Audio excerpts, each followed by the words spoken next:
Hey guys, Kyle, the Death Knight of Anime here, bringing you my review for One Piece episode 864. So, the beginning of the episode starts off as per usual with seeing more of the fight in the mirror world and between Katakuri and Luffy. And although I didn't mind it being extended in the beginning, I'm in the beginning, and I still do kind of like it even with the extensions. I'm slowly starting to see the cracks in the anime when it comes to this fight. Like the as of right now, I guess they aren't too noticeable, but at the same time, there definitely is kind of an aspect to this fight now with as much that Toei is extending it that it is kind of losing a little bit of the validity, at least compared to the manga. So yeah, I guess there is that to first take note of. Although having said that, I'd still I'd say it is. I'd say that the fight as a whole has still been at least it has the fight itself has still maintained a bit of entertainment to it and has I think given us a look at some techniques that I don't think we ever got to see in the manga as well. So I guess as so I guess there's that as well as the big thing of and as well and of course the bigger thing to note of the beginning of this is just seeing just how close Luffy is getting to be getting to getting control of his future sight, and Toei, fuck you for switching scenes right at that moment. It was getting good, and you can tell how perfectly timed that transition was just from the fact that it switched over to the Straw Hats right at the exact point where Luffy was about to do something. At least in, or at least when it came to at least the first part, the first like 8 minutes of the episode, we didn't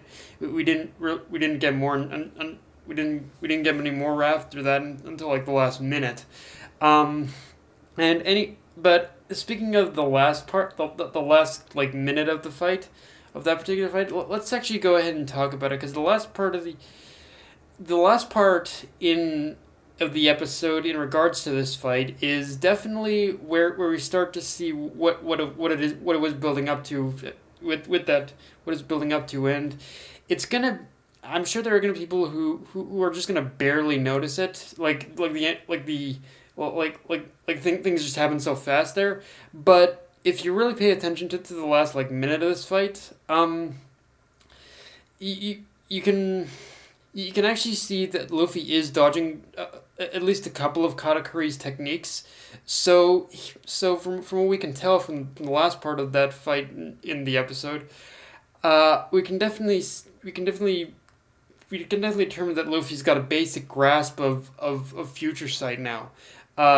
It's the it definitely isn't quite he definitely isn't quite there yet as it's definitely not it definitely isn't as strong as Katakuri.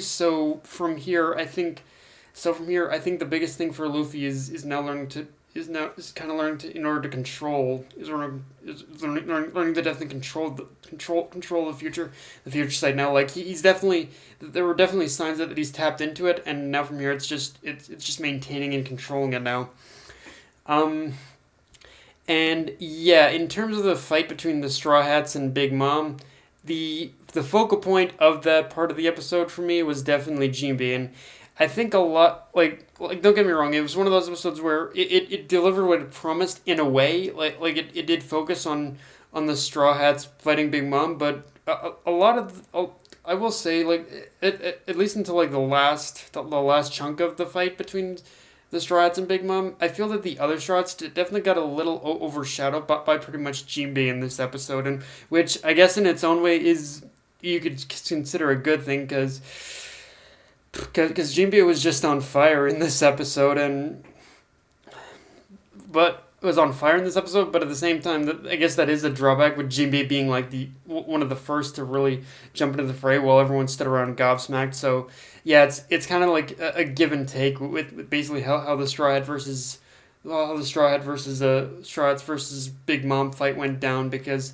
the well, they definitely had their moments. It definitely wasn't as big as you would have expected it to be, and it wasn't as big as you would expect it to be. And I think, and a lot of that I think just kind kind of came down to pacing and how there are certain frames where you just see the Straws just standing around gobsmacked, not doing anything until the last couple of minutes. So there's that.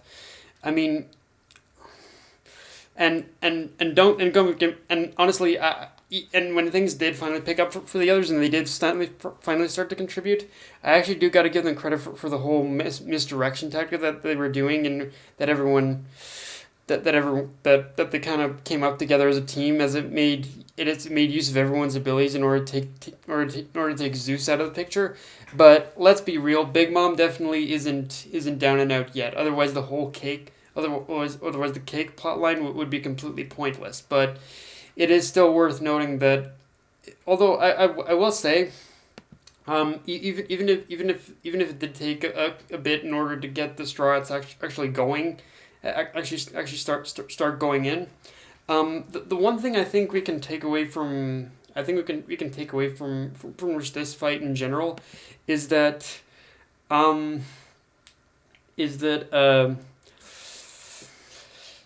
is that is that it what if you really look at this, it was if you really look at this whole fight, it was Luffy's crew and not Luffy himself that actually ended up doing a lot more harm to Big Mom than Luffy himself could himself. So I think this is the show's way of kind of almost enforcing to us that, yeah, where pretty much Luffy went wrong is basically thinking that he could pretty much defeat Big Mom on his own. When really when it comes to dealing with these Yonko, I think a teamwork effort is really the thing that you really need to focus on. Like Luffy, I think he kind of with Luffy, he definitely needs to he needs to get out of the conventional thinking of I'm the strongest of the crew, so I should be the one alone to take down in order to take out the big baddie. But in this case, he really couldn't take out the big baddie. He's actually taken out only the second strongest baddie if you really look at this whole situation. So, but I guess at the same time, it just kind of goes to prove that, yeah, these Yonko aren't. The Yonko definitely aren't pushovers, like to the point where even of course the where even just the subordinates are strong enough in order to take on Luffy's crew. But I think just the fact that, but again, it reinforces that what Luffy needs to do is he needs to kind of focus on doing a lot more of a teamwork thing in the future, especially if after this he's going to be facing down Kaido. And I won't give any spoilers away for that one, but let's just say, yeah, it is a lesson he needs to take to heart, for sure.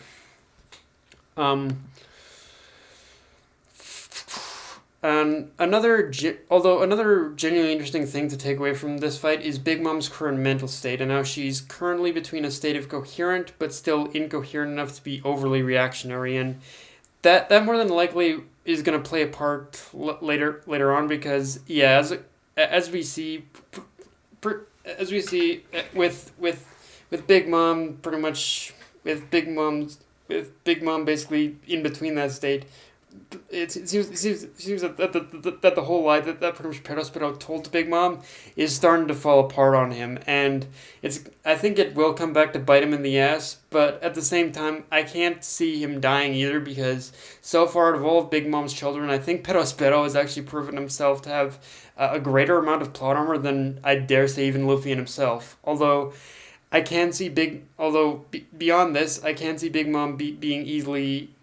Pretty much having a bit of a redirection to being redirected to where the actual cake is. Like with the fact that she's kind of cognitive and willing to listen to people, I think she will be able to kind of discern that, okay, the cake really isn't here, it's basically elsewhere. So yeah, I don't think Big Mom is down and out yet, but yeah, I can see her pretty much abandoning her current goals, definitely in later episodes of, okay, the cake isn't here, so I definitely need to move on.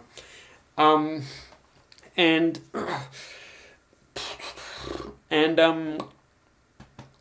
one other thing I guess I want to mention too is the art and animation in this episode, because it wasn't like the art and animation was, I'd say, around or I say, or at least 80-85% of the art was good, but then there was that 15% of the episode where the art and animation looked a little wonky at times. Like it wasn't, again, it wasn't all the time, but it was just enough where I was like, I think that could have been redone or done better or something like that. Like it.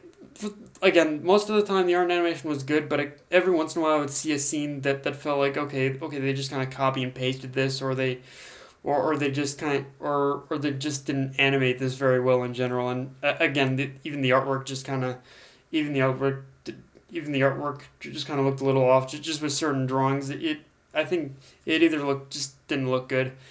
But yeah, guys, that's all I got for this review. If you enjoyed the video, like, comment, subscribe. Follow me on Twitter, Facebook, AniLister, Crunchyroll. Dead Knight of Anime, signing off. Later, guys.